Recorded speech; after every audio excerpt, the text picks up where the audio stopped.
Ciao a tutti rubini e rubine, oggi inauguriamo il 2019 col botto parlando della Great Sword.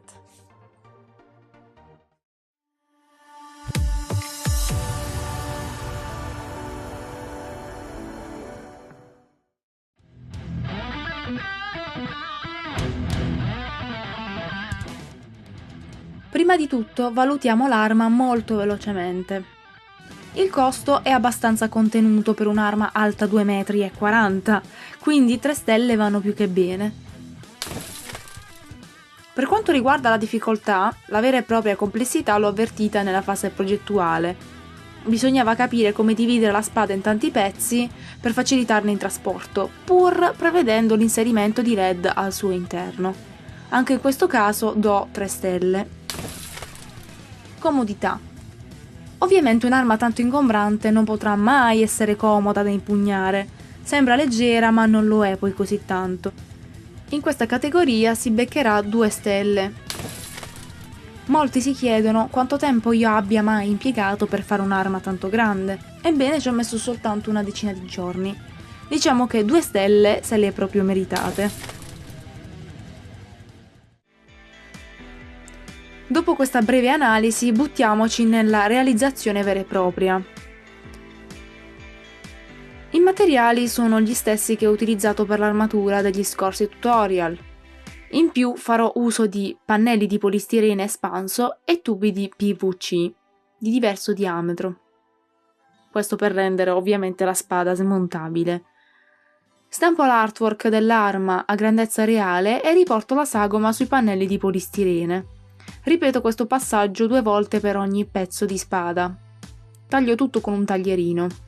Avrei preferito una taglierina elettrica, ma non ce l'ho, quindi mi adatto agli strumenti in mio possesso. Adesso che ho tutti i pezzi grezzi, li metto uno vicino all'altro e scavo il solco in cui verrà incollata l'anima in PVC che costituirà la nostra impugnatura.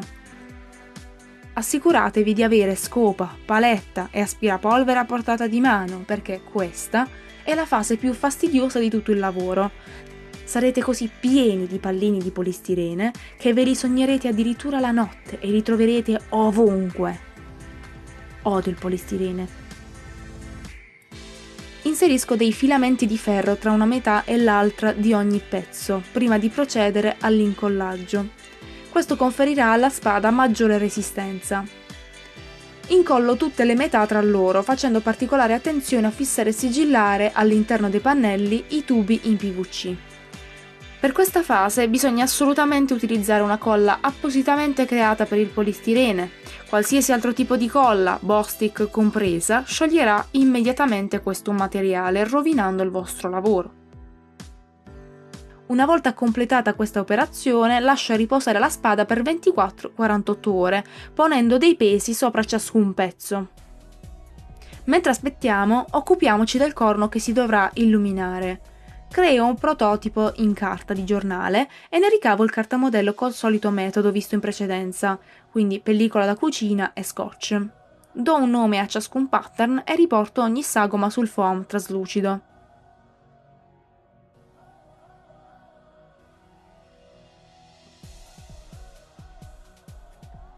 Taglio tutte le porzioni e imprimo la classica forma a cono utilizzando la pistola termica. Non mi resta che incollare il tutto per ottenere il corno vero e proprio.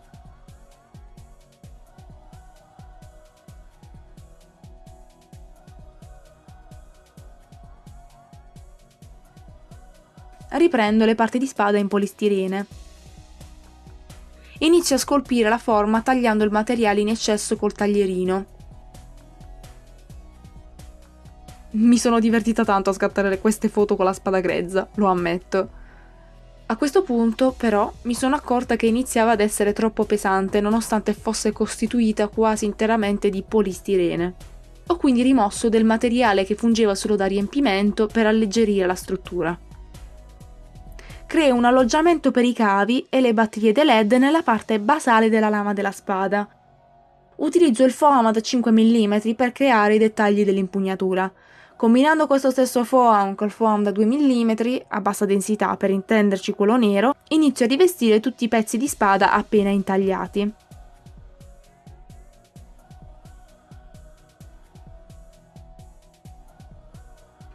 Prima di incollare tutto definitivamente faccio una prova montando la Great Sword. Inserisco i LED e faccio un piccolo test.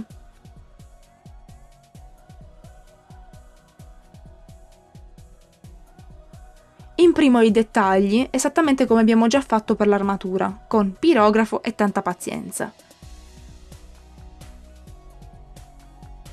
Preparo una sessantina di anelli per le 2 catene, posizionate sulla lama della spada. Queste sono molto più spesse di quelle che ho creato per l'armatura, ma il metodo utilizzato è il medesimo. Incollo tra loro 2 strisce di foam da 5 mm, smusso i bordi, utilizzo la pistola termica per dare la forma corretta e incollo tra loro le 2 estremità degli anelli. Molto semplice. Per quanto riguarda la fase di verniciatura, ritorno nel mio garage ancora una volta. Ricopro il tutto con 3-5 strati di plastidip trasparente. Una volta che la spada sarà asciutta, e quindi dopo le canoniche 24 ore, inizio a verniciare tutto grossolanamente con acrilici spray in modo da dare le giuste sfumature. Adesso smonto la spada e mi occupo dei dettagli di ciascun pezzo. Presto attenzione ad evidenziare i solchi con i colori di tonalità più scura. Creo delle sfumature nella parte inferiore di ciascuna porzione di spada. Dopo aver dato 2 strati di spray protettivo Lucas, direi che la spada con tanto di LED RGB è pronta. Più buio sarà l'ambiente, più visibili saranno i LED RGB ovviamente. Io non ho avuto modo di fare riprese di sera al buio e quindi mi perdonerete. E anche per oggi il video finisce qui. Abbiamo terminato tutti i tutorial dedicati al Varusaburosu Armor. Fatemi sapere nei commenti se volete che approfondisca un argomento particolare. Ricordatevi di iscrivervi al canale per restare sempre aggiornati sui nuovi video e per supportarmi. Detto questo, alla prossima!